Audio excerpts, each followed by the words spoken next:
ترمذی شریف کی حدیث ہے کہ جس میں رسول اکرم صلی اللہ علیہ وآلہ وسلم نے فرمایا کہ جس نے قرآن پڑھا، اس کو یاد کیا، اس کے حلال کو حلال، اس کے حرام کو حرام جانا، اللہ تعالیٰ اسے جنت میں داخل فرمائے گا۔ پھر دوسری حدیث مبارکہ کے الفاظ ہیں کہ قیامت کے دن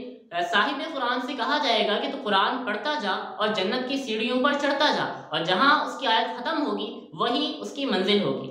اب یہ تو فضیلت تھی حافظ قرآن کی، یہ اجر صرف حافظ قرآن تک ہی محدود نہیں، بلکہ قیامت کے دن اس کے والدین کے لیے انعام و اکرام ہوگا کہ قیامت کے دن انہیں ایک ایسا نورانی تاج پہنایا جائے گا کہ حدیث مبارکہ میں آیا کہ جس کی روشنی سورج سے بھی بڑھ کر ہوگی، اور وہ حافظ قرآن اپنے خاندان کے 10 ایسے لوگوں کی شفاعت فرمائے گا کہ جن پر جہنم واجب ہو چکی ہوگی۔ لہذا یہاں حافظ قرآن کے لیے بڑی اہم بات ہے۔ یہاں دو چیزیں ہیں، ایک یہ کہ قرآن کو یاد بھی کرنا ہے، اور دوسرا یہ کہ قرآن کے حلال کو حلال اور حرام کو حرام جاننا، یعنی حافظ قرآن ہونے کے ساتھ ساتھ باعمل بھی ہونا۔ ہمارے یہاں حفاظ یہ سمجھتے ہیں کہ صرف حفظ کر لینا کمال کی بات ہے، اس کے بعد اگرچہ وہ گناہ کرتے رہیں وہ جنت میں داخل ہوں گے، حالانکہ ایسا کچھ بھی نہیں ہے، بلکہ قرآن کو یاد بھی کرنا ہے، قرآن کے حلال کو حلال اور حرام کو حرام بھی جاننا ہے، جب جا کر یہ فضیلت حاصل ہوگی۔ پھر یہاں ایک اور بات یاد رکھنی چاہیے کہ قرآن کو یاد کرنا پھر بھی آسان ہے، لیکن قرآن کو یاد رکھنا اور وہ بھی قیامت تک یاد رکھنا